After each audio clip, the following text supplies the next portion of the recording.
നമസ്കാരം.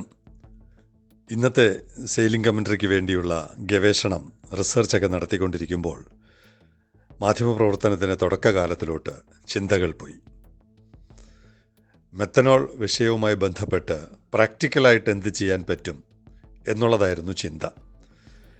എപ്പോഴും ഈ ന്യൂസ് തേടി അന്വേഷിക്കുമ്പോൾ, പല കാര്യങ്ങൾ പരിശോധിക്കുമ്പോൾ കേരളത്തെ എങ്ങനെ സഹായിക്കാൻ പറ്റും, ഇന്ത്യയെ എങ്ങനെ മുന്നോട്ട് കൊണ്ടുപോകാൻ പറ്റും ആയിരുന്നു എല്ലാ കാലത്തെയും ചിന്ത. അങ്ങനെ അണിയറയുടെ തുടക്കകാലമെന്ന് തോന്നുന്നു. കേരളത്തിൽ ഒരു തകർന്നു പോയ ഒരു വ്യവസായ സ്ഥാപനം, വെളിച്ചെണ്ണയിൽ നിന്ന് ആദായമുണ്ടാക്കാമെന്ന് കരുതി മില്ല് സ്ഥാപിച്ച്, ഗൾഫിൽ നിന്ന് മടങ്ങി വന്ന് മില്ല് സ്ഥാപിച്ച ഒരു അഗസ്റ്റിൻ പെരേര എന്നാണെന്നോ മറ്റാണ് തോന്നുന്നു അദ്ദേഹത്തിൻ്റെ പേര്. അദ്ദേഹത്തിൻ്റെ കഥ റിപ്പോർട്ട് ചെയ്യേണ്ടി വന്നപ്പോൾ തോന്നി, എക്കാര്യത്തിൽ വെറും റിപ്പോർട്ടിങ്ങിനപ്പുറം നമുക്ക് എന്തെങ്കിലും ചെയ്യാൻ പറ്റുമോ, ചെയ്യേണ്ടതില്ലേ, കടമയില്ലേ എന്നൊക്കെയുള്ള ചിന്തയുടെ ഭാഗമായിട്ട് അദ്ദേഹത്തിൻ്റെ ആ സ്ഥാപനത്തെ രക്ഷപ്പെടുത്തുവാനുള്ള തുടർ പ്രവർത്തനങ്ങൾ മുന്നോട്ട് പോയി. ആ സ്ഥാപനത്തിൽ നിന്ന് വീണ്ടും വെളിച്ചെണ്ണ ഉൽപ്പാദിപ്പിക്കാൻ പറ്റുമോ എന്നൊക്കെയുള്ള തരത്തിൽ വളരെ അപകടം പിടിച്ച മേഖലയിലൂടെയാണ് കടന്നുപോയത്. കാരണം സാമ്പത്തികമായ ഒരുപാട് പിന്തുണ നൽകേണ്ടി വന്നു അദ്ദേഹത്തിന്. അങ്ങനെ അദ്ദേഹത്തിൽ നിന്ന് ഒരു എൻജിൻ ഓയിൽ ഉൽപ്പാദനം ആരംഭിച്ചു. എൻജിൻ ഓയിൽ അദ്ദേഹം പല പരീക്ഷണങ്ങൾ നടത്തി. വെളിച്ചെണ്ണ വെച്ചുകൊണ്ട് ഒരു എൻജിൻ ഓയിൽ പറ്റുമോ, അങ്ങനെയൊക്കെ പല പരീക്ഷണങ്ങൾ നടത്തി. ഓട്ടോറിക്ഷകൾക്ക് കൊടുത്തു, അദ്ദേഹത്തിൻ്റെ സമീപത്തുള്ള വാഹനങ്ങൾക്ക് കൊടുത്തു, പലർക്കും അങ്ങനെ കൊടുത്തു. അദ്ദേഹം നമ്മളുമായിട്ട് നിരന്തരം ബന്ധപ്പെട്ടുകൊണ്ട്, അപ്പോഴൊക്കെ ഒരു വലിയ സന്തോഷം നമുക്ക് തോന്നിയിരുന്നു. ഒരു സ്ഥാപനത്തെ, തകർന്നു പോയ ഒരു സ്ഥാപനത്തെ, ആത്മഹത്യ ചെയ്യാൻ നിൽക്കുന്ന ഒരു മനുഷ്യനെ രക്ഷപ്പെടുത്താൻ കഴിയുമോ എന്നുള്ളൊരു പരീക്ഷണത്തിൻ്റെ ഭാഗമാകാൻ കഴിയുന്നത് തന്നെ വലിയ സംതൃപ്തി തോന്നി. NTVക്ക് അന്ന് പണമൊന്നുമില്ലായിരുന്നെങ്കിലും എവിടെ നിൽക്കുകയോ മറിച്ച് തിരിച്ച് കുറച്ച് പണം അദ്ദേഹത്തിന് കൊടുത്തു. അദ്ദേഹം ഈ പരീക്ഷണം നടത്തിക്കൊണ്ടിരിക്കുമ്പോൾ എങ്ങനെയോ ആ വിവരം, അന്ന് ഒരു സിനിമ ഷൂട്ടിംഗ് നടക്കുകയായിരുന്നു തിരുവനന്തപുരത്ത്. സിനിമയുടെ പേര് താണ്ഡവം എന്നാണ്. മോഹൻലാലാണ് നായകൻ, മോഹൻലാൽ, നെടുമുടി വേണു ഒക്കെയാണ് നായകൻ. അതിലെ കഥയും ഏതാണ്ട് സാമ്യതയുള്ളതായി എങ്ങനെയോ അറിഞ്ഞു. ഷാജി കൈലാസാണ് സംവിധാനം. ഷാജി കൈലാസ് അണിയറ കാണാറുണ്ടെന്ന് തോന്നുന്നു. അപ്പോൾ അദ്ദേഹം ഈ വിവരം ഡിസ്കസ് ചെയ്യുന്നു, അവരുടെ സെറ്റിൽ ഡിസ്കസ് ചെയ്യുന്നു. ആ വിവരം NTVയുടെ ഓഫീസിലെത്തുന്നു. ഒരു സുരേഷ് ബാബുവാണ് അതിൻ്റെ രചന, സ്ക്രിപ്റ്റ്. അപ്പോൾ ഈ താണ്ഡവം സിനിമയും ഏകദേശം കേരളത്തിലെ ഒരു ഗ്രാമത്തിൽ ഈ തെങ്ങുകളിൽ നിന്ന് വിവിധ ഉൽപ്പന്നങ്ങളുണ്ടാക്കി മാർക്കറ്റ് പിടിക്കാൻ ശ്രമിക്കുന്ന ഒരു കഥയാണ്. അപ്പോൾ അങ്ങനെ മാർക്കറ്റ് പിടിക്കാൻ ശ്രമിക്കുമ്പോൾ മൾട്ടിനാഷണൽ കമ്പനികൾ ഈ ഉൽപ്പാദനം നടത്തുന്നവരെ തകർക്കാൻ ശ്രമിക്കുന്നു, കൊന്നുകളയുന്നു. അങ്ങനെയൊക്കെയുള്ള കഥയാണ് അതിലുള്ളത്. സ്വാമിനാഥനും കാശിനാഥനും. സ്വാമിനാഥനായിട്ട് അഭിനയിച്ചത് ശ്രീ നെടുമുടി വേണുവാണ്. അപ്പോൾ ഇങ്ങനെ കേരളത്തിൽ നിന്നുള്ളൊരു ഉൽപ്പന്നത്തിന് വേണ്ടി ഒരു കഥ രൂപപ്പെട്ടത് സിനിമയാകുമ്പോൾ, അതേ സമയത്ത് പ്രായോഗികമായി ഒരു എൻജിൻ ഓയിലിലോട്ട് ഇത് കടക്കാൻ ശ്രമിക്കുന്നു. അങ്ങനെ രണ്ടും ഒരുമിച്ച് സംഭവിച്ചപ്പോൾ ഈ എൻജിൻ ഓയിലിന് ഞങ്ങൾ പേരിട്ടത് മിഥില എൻജിൻ ഓയിൽ എന്നാണ്. കാരണം സിനിമയിലും മിഥിലാപുരി എന്ന് പറയുന്ന ഒരു സാങ്കല്പിക പ്രദേശത്താണ് ഈ കഥ നടക്കുന്നത്. അങ്ങനെ എൻജിൻ ഓയിലിന് മിഥില എന്ന് പേരിട്ട് അങ്ങനെ ഞങ്ങളിത് വിൽപ്പന നടത്തുവാൻ പല ശ്രമങ്ങളും നടത്തി. ചിലയിടത്തുനിന്നൊക്കെ പരാതികളും പോരായ്മകളും ഒക്കെ ഉണ്ടായി. എന്തായാലും നമ്മളെപ്പോലുള്ളവർക്ക് ഇത്തരം എസ്റ്റാബ്ലിഷ്ഡ് മാർക്കറ്റിൽ ഒന്നും ചെയ്യാൻ കഴിയില്ല എന്ന് തെളിയിച്ചുകൊണ്ട് മിഥില എൻജിൻ ഓയിൽ പരാജയപ്പെട്ടു.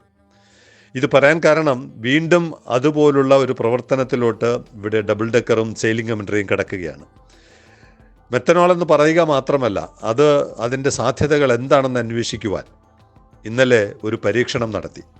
ജോണി ഇടാട്ടുകാരൻ എന്ന് പറയുന്ന ഒരു ബാങ്ക് ഉദ്യോഗസ്ഥൻ അദ്ദേഹത്തിൻ്റെ പഴയകാല രസതന്ത്ര, കെമിസ്ട്രി വിദ്യാർത്ഥിയായിരുന്ന കാലത്തെ ഓർമ്മകൾ പങ്കുവച്ചുകൊണ്ട് ഇങ്ങനെ മെത്തനോളിനെ കുറിച്ച് നമുക്ക് കൂടുതൽ അറിയണമെന്ന് പറഞ്ഞപ്പോൾ അദ്ദേഹം മെത്തനോളുമായിട്ട് തന്നെ ഇങ്ങ് വന്നു. ഒരു ബോട്ടിൽ മെത്തനോളുമായി വാങ്ങി വന്നു. ആദ്യമായിട്ട് അതൊന്ന് തൊടാൻ, ആ കുപ്പിയൊന്ന് പിടിക്കാൻ കഴിഞ്ഞപ്പോൾ തന്നെ വലിയ സംതൃപ്തി തോന്നി. ഒടുവിൽ അദ്ദേഹം ഒരു പരീക്ഷണം നടത്തി, കത്തിച്ചു. അത് നമുക്ക് കാണാം.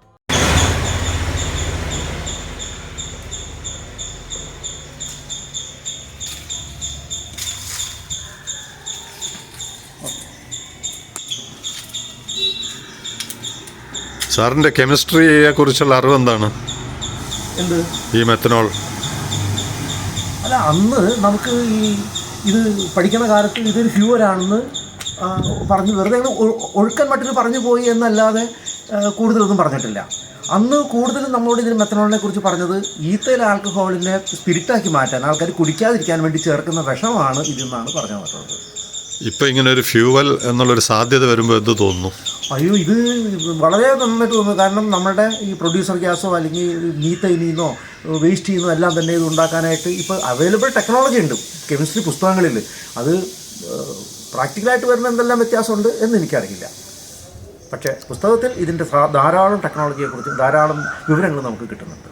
ഇപ്പോൾ ഈ മെത്തനോൾ ഇതെടുത്ത് കത്തിച്ച് നോക്കിയപ്പോൾ എന്ത് തോന്നി? കത്തിച്ച് നോക്കിയപ്പോൾ പെട്രോളിന് പകരം ഉപയോഗിക്കാവുന്ന ഒരു വസ്തുവായിട്ടാണ് തോന്നുന്നത്. അല്പം കയ്യിലായി ആ തുണി ചുറ്റിയപ്പോൾ. അപ്പോൾ പെട്രോൾ നമ്മുടെ കയ്യിലായി കഴിഞ്ഞാൽ ഒരു തണുപ്പ് വരും ഇവാപറേഷൻ കൊണ്ട്. അത് ഇതിനുമുണ്ട്. മാത്രമല്ല ജ്വലനം പെട്ടെന്ന്, പെട്രോൾ പോലെ തന്നെ വളരെ പെട്ടെന്ന് ജ്വലനം നടക്കുന്നു. അതിൻ്റെ ചൂട് എത്ര കിലോ ജൂൾ വരും അതിനെപ്പറ്റിയൊന്നും എനിക്കറിയില്ല. പക്ഷേ ഈസി ആയിട്ട് ജ്വലിക്കുന്ന ഒരു വസ്തുവായിട്ടാണ് ഇത് മനസ്സിലാകുന്നത്. എങ്ങനെയുണ്ട് ജോണി ഇടാട്ടുകാരൻ എന്ന ബാങ്ക് മാനേജറുടെ രസതന്ത്ര വിദ്യകൾ? ഇങ്ങനെയുള്ള പരീക്ഷണങ്ങൾ തുടർന്ന് പോകണം, മുന്നോട്ട് പോകണമെന്നുള്ളതാണ് എൻ്റെ ഇപ്പോഴത്തെയും ചിന്ത, അപ്പോഴത്തെയും ചിന്ത. ഞാൻ നേരെ പോയത് മത്സ്യത്തൊഴിലാളികൾ ഉപയോഗിക്കുന്ന ഔട്ട്ബോർഡ് എൻജിൻ റിപ്പയർ ചെയ്യുന്ന ഒരു ഷോപ്പിലാണ്. അവിടെ ചെന്ന് ഞാൻ ചോദിച്ചു, ഈ മെത്തനോൾ എന്ന് പറയുന്ന ഒരു പുതിയ ഇന്ധനം വെച്ച് ഒരു പരീക്ഷണം നടത്താൻ പറ്റുമോ? നിങ്ങളത് ചെയ്തു തരാമോ? നമുക്ക് മത്സ്യത്തൊഴിലാളികളെ സഹായിക്കാൻ പറ്റും. കുറഞ്ഞ നിരക്കിൽ അവർക്ക് മെത്തനോൾ നമുക്ക് കൊടുക്കാൻ പറ്റിയാൽ ഒരു പുതിയ ഇന്ധനം കുറഞ്ഞ നിരക്കിൽ അവർക്ക് നൽകുവാൻ കഴിയും. നമ്മുടെ അഗ്രി വേസ്റ്റും ബയോ വേസ്റ്റും ഒക്കെ ഉപയോഗപ്പെടുത്താൻ പറ്റും. അവർ വലിയ സന്തോഷത്തോടെ ആ പരീക്ഷണം ഏറ്റെടുക്കാമെന്ന് വാക്ക് തന്നു. ഓക്കെ എങ്കിൽ അത് ചെയ്യാം. ഫ്യൂവൽ കൊണ്ടുവന്നാൽ നമുക്ക് അത് ടെസ്റ്റ് ചെയ്ത് നോക്കാം. രണ്ട് കാര്യങ്ങൾ തുടർന്ന് ഇന്നലെ സംഭവിച്ചു. അത് ഒരു കാര്യം പ്രേക്ഷകർക്ക് അറിയാം. ഏറ്റവും നല്ല സ്റ്റാർട്ടപ്പ് യൂണിറ്റായിട്ട് ബാംഗ്ലൂരിലെ പ്രൊഫസർ ഡോക്ടർ സെബാസ്റ്റ്യൻ സി പീറ്ററിൻ്റെ മെത്തനോൾ പ്രോജക്റ്റ്, കാർബൺ ഡൈ ഓക്സൈഡിൽ നിന്ന് മെത്തനോൾ ഉൽപ്പാദിപ്പിക്കുന്ന കൺസെപ്റ്റിന്, ആ ആശയത്തിന് ദേശീയ തലത്തിൽ മികച്ച സ്റ്റാർട്ടപ്പ് പ്രോജക്റ്റിനുള്ള അംഗീകാരം കിട്ടി. പക്ഷേ ഇത് 18 വർഷം മുമ്പ് അല്ലെങ്കിൽ 18 വർഷമായി ചൈനയിൽ നടക്കുന്ന ഒരു ഗവേഷണമായിട്ടാണ് മനസ്സിലാക്കാൻ കഴിഞ്ഞത്. അവരുടെ വീഡിയോ, അവരുടെ ഉൽപ്പാദനം തുടങ്ങിയ കാര്യങ്ങളും അവർ പറയുന്നുണ്ട്.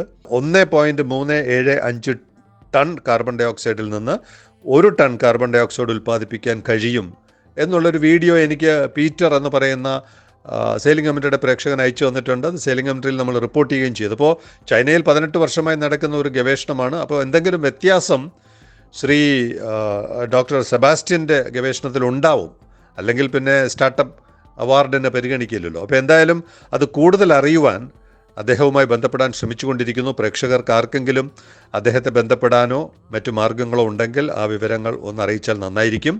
തീർച്ചയായിട്ടും ആ മോഡൽ, ആ ഗവേഷണം വളരെയധികം പ്രയോജനം ചെയ്യുന്നതാണ്. അറ്റ്മോസ്ഫിയറിലുള്ള ഇൻഡസ്ട്രിയൽ കാർബൺ ഡൈ ഓക്സൈഡിൽ നിന്നും മെത്തനോൾ രൂപപ്പെടുത്താൻ കഴിയുമെങ്കിൽ 2 തരത്തിലാണെന്ന്. കാർബൺ ഡൈ ഓക്സൈഡ് എലിമിനേറ്റ് ചെയ്യപ്പെടുന്നു. രണ്ടാമത്, കാർബൺ ഡൈ ഓക്സൈഡ് ഉൽപ്പാദിപ്പിക്കാൻ സാധ്യതയുള്ള ഒരു ഇന്ധനത്തെ തടഞ്ഞുകൊണ്ട് പുതിയ മെത്തനോൾ എന്ന് പറയുന്ന ഇന്ധനം നമുക്ക് കൊടുക്കാൻ പറ്റുന്നു. അതുകൊണ്ട് അദ്ദേഹത്തെ കോൺടാക്റ്റ് ചെയ്യാൻ പറ്റുന്നവർ Breathe Applied Science Private Limited എന്നാണ് ബാംഗ്ലൂരിലെ അദ്ദേഹത്തിൻ്റെ സ്ഥാപനത്തിൻ്റെ പേര്. അപ്പോൾ ആ വിവരം പ്രേക്ഷകർ കൂടി സഹായിക്കണം എന്ന് അഭ്യർത്ഥിക്കുന്നു. 4ാമത്തെ കാര്യം, ഒരു കോളേജ് പ്രൊഫസർ മെത്തനോൾ ഉൽപ്പാദിപ്പിക്കുവാനുള്ള പരീക്ഷണം നടത്തിക്കൊണ്ടിരിക്കുകയാണ്.